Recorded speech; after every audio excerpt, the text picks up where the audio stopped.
જ્યારે પણ નાનપણમાં મારા મમ્મી આ દાળવડા બનાવતા ને તો બીજી બધી વસ્તુઓ ભલે બચે પણ દાળવડા સૌથી પહેલાં પૂરા થઈ જતા.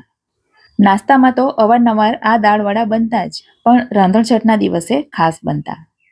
અને આજે પણ મારા ઘરમાં પરિવારના બધા સભ્યોને આ દાળવડા ખૂબ જ પ્રિય છે. અડદની દાળના વડા અને સાથે તળેલા મોળા મરચાં ગરમ ગરમ ખાવાની મજા જ આવી જાય છે. ફ્રેન્ડ્સ, આવી નવી નવી રેસિપી જોવા માટે મારી ચેનલ ફૂડ વિથ ફાલ્ગુનીને જો તમે હજી સુધી સબસ્ક્રાઇબ ન કરી હોય તો કરી દેજો. અહીં મેં 500 ગ્રામ અડદની દાળ લીધી છે. અડદની દાળ સારી ક્વોલિટીની લેવાની, તો જ વડા એકદમ સરસ ટેસ્ટી બનશે. અને આટલી દાળમાંથી 5 થી 6 વ્યક્તિ આરામથી નાસ્તો કરી શકે છે. હવે દાળને સરસ રીતે 3 થી 4 વખત ધોઈ લીધી છે. ધોઈ લીધા પછી એને 4 થી 5 કલાક માટે પલાળવાની છે. પણ જો તમને ઉતાવળ હોય તો સાધારણ ગરમ પાણીમાં 2 કલાક માટે પણ પલાળી શકો. 4 કલાક પછી તમે જોઈ શકો છો દાળ સરસ રીતે પલળી ગઈ છે અને ફૂલીને ડબ્બલ જેવી થઈ ગઈ છે. હવે દાળમાંથી એનું બધું પાણી નિતારી લઈશું, કારણ કે એને પીસતી વખતે વધારે પાણી નથી ઉમેરવાનું.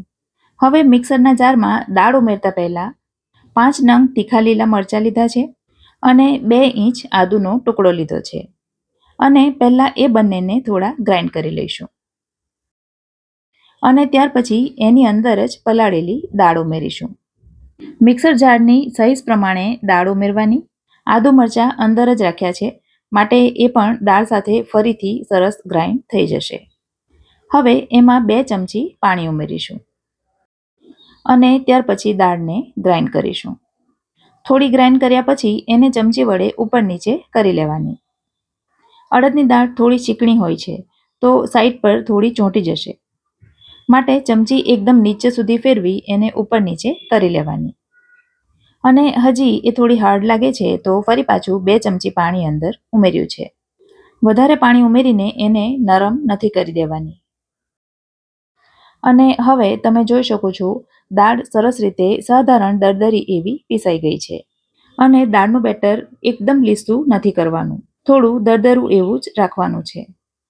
હવે એને એક બીજા મોટા વાસણમાં લઈ લઈશું અને એ જ રીતે બીજી દાળ પીસી લઈશું. બીજી દાળ પીસતી વખતે ફરી પાછા આદુ મરચાં નથી ઉમેરવાના. અને હવે એમાં સ્વાદ અનુસાર મીઠું ઉમેરવાનું. તો અત્યારે મેં 1.5 ટીસ્પૂન જેટલું મીઠું ઉમેર્યું છે. આ દાળવડામાં આદુ મરચાં અને મીઠું, મારા ઘરમાં આ માત્ર 3 વસ્તુ જ ઉમેરવામાં આવે છે. ઘણા એમાં ઝીણી સુધારેલી ડુંગળી, કોથમીર અને કડી લીમડી ઉમેરતા હોય છે, તો એ તમારે ઉમેરવી હોય તો ઉમેરી શકો છો. હવે બધું બરાબર મિક્સ કરી લઈશું. અને બધું બરાબર મિક્સ થઈ જાય ત્યાર પછી એને થોડી વાર માટે ફેંટી લઈશું. તો લગભગ 2 થી 3 મિનિટ સુધી એને સરસ રીતે ફેંટીશું. ફેંટવાથી એમાં એર ક્રિએટ થશે અને બેટર એકદમ હળવું બનશે, જેના કારણે વડા એકદમ જાળીદાર અને રૂ જેવા પોચા બનશે. આ વડા માત્ર અડદની દાળમાંથી જ બનતા હોવાથી મેંદુ વડાને મળતા આવે છે.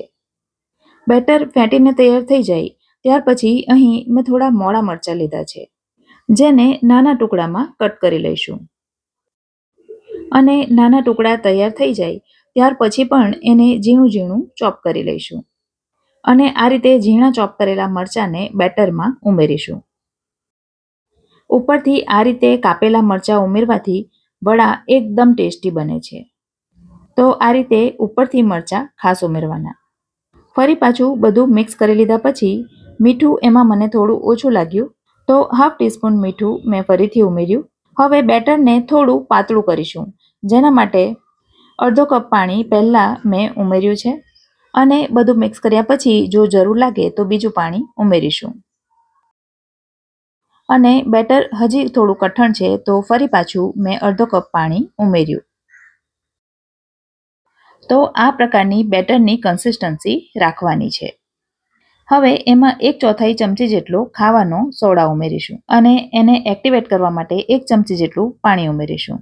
500 ગ્રામ દાળની સામે માત્ર આટલો જ સોડા ઉમેરવાનો. જો વધારે સોડા ઉમેરીશું તો વડા વધારે તેલવાળા બને છે. તો હવે આ વડાનું બેટર તળવા માટે તૈયાર છે. તળવા માટે પહેલાં હાથને થોડા પાણીવાળા કરવાના અને ત્યાર પછી આ રીતે બેટર લઈ તેલમાં મૂકવાનું. તળવા માટે તેલને સારું એવું ગરમ કરી તેલમાં સમાય એટલા વડા અંદર મૂકવાના. વડા તેલમાં મૂકી દીધા પછી એને અડધીથી 1 મિનિટ સુધી એમનેમ તળાવા દેવાના. થોડીવારમાં જ વડા આપોઆપ ઉપર આવી જશે અને ત્યાર પછી એને ઉપર નીચે કરતા જઈ 2 થી 3 મિનિટ સુધી તળવાના. ગેસની ફ્લેમ મીડિયમ રાખવાની.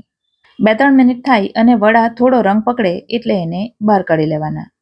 આ વડામાં વધારે તેલ રહેતું નથી ફ્રેન્ડ્સ, તો તમે એને વધારે ખાઈ શકો છો. તળાયા પછી એ વધારે સમય ક્રિસ્પી રહે એના માટે એને કાણાવાળા વાસણમાં મૂકી દેવાના અને એ જ રીતે બીજા વડા પણ તળી લેવાના. આ ગરમ ગરમ વડા ઉપરથી એકદમ ક્રિસ્પી અને અંદરથી એકદમ જાળીદાર બને છે. વળી એ ઠંડા થયા પછી પણ એટલા ટેસ્ટી લાગે છે. ચાલો તો ફટાફટથી એની સાથે ખવાતા મરચાં પણ તળી લઈએ. જેના માટે મેં થોડા મોળા મરચાં લીધા છે અને એના ઉપર ઊભા કટ લગાવી દઈશું અને આ મરચાંને ગરમ તેલમાં મૂકી દઈશું. આ મરચાં માત્ર અડધી મિનિટમાં જ તળાઈ જશે, તો થોડા ઉપર નીચે કરી એને તરત જ બહાર લઈ લેવાના અને ગરમ ગરમ મરચાં ઉપર મીઠું છાંટી દેવાનું. તો ગરમ ગરમ વડા અને સાથે તળેલા મરચાં ખાવાની મજા જ આવી જાય છે અને ઠંડા વડા પણ એટલા ટેસ્ટી લાગે છે. રેસીપી ગમી હોય તો વિડીયોને લાઇક કરજો અને તમારા સર્કલમાં શેર કરજો. તો ફરી મળીશું આવી જ એક નવી રેસીપી સાથે. ત્યાં સુધી મને રજા આપો.